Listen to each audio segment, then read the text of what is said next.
Welcome back. Today I'm going to talk about the new research tab located within YouTube Studio. We're going to be using my fitness channel as an example. Here we are. You can either go in through customize channel, the blue tab here, or go up to the right hand side to your avatar and go right into YouTube Studio. Now I'm also going to share another little trick for you that will help you. It's completely free in just a second. If we go to the left hand side under analytics, you can see right here, this is where the magic happens. Now there are a lot of services that are trying to sell you paid research tools, but how nice is it for YouTube to have it directly in here for you? So we have overview, reach, engagement, audience, and research. Research is where you want to be. You can see right here, explore what viewers are searching for on YouTube. You can do searches across YouTube or your viewers' searches. I have something very helpful for you in just a second. So let's just take a keyword meaning something that people in my audience are searching for. Let's do workout with weights and see what comes up. I'm just searching across YouTube, as you can see right here. On the right hand side is the search volume, high, medium, and it goes all the way down to low, and then there's 3 tabs here. I want to choose topics that have high search volume because if you create a video that a lot of people are searching for, your channel is likely to grow faster.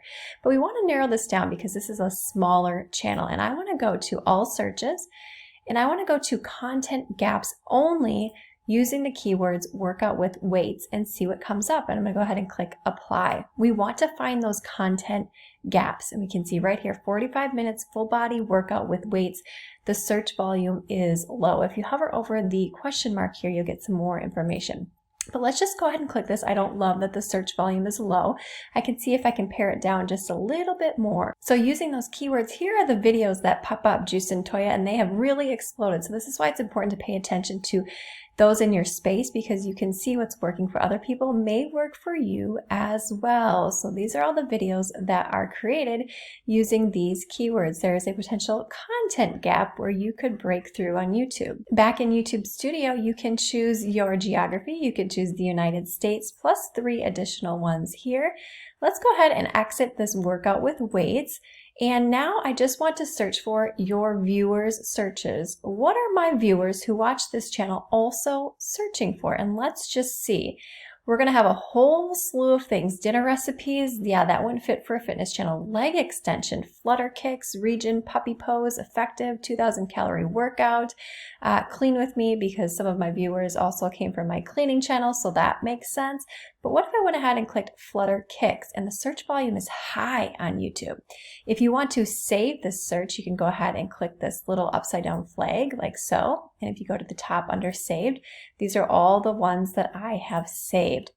Now this is the first place I would start, is your viewers searches. Let's go ahead and just click this and see what launches us for YouTube. Now, here's what's really important to pay attention to is the time frame when these videos were created. So this one, how to flutter kicks, 12 years ago, 4 years ago, 9 years ago, 3 years ago, 5 years ago. And here's a gold nugget right here. If you have a few number of subscribers, so 24,000, that may seem like a lot or a few depending upon where you're at, and you have something that's 83,000 views for that video, meaning the views are more than subscribers, that is good. I am definitely going to create a how-to video on flutter kicks because I do a ton of them in my fitness channel. The goal is that this would be a gateway video, a content gap where people would come in, learn how to do the flutter kick, and then I would recommend they watch another video, probably an ab video where I do a ton of flutter kicks, and hopefully keep them on the channel longer and coming back for more. The other little gold nugget for you is by going to Google Trends. You can just go ahead and type in Google Trends here in the search bar. Oop, I did not spell that correctly. You can see Google Trends right here. It's trends.google.com. I also love using this free keyword research tool. And what if I just searched here, because a lot of my traffic actually comes from Google.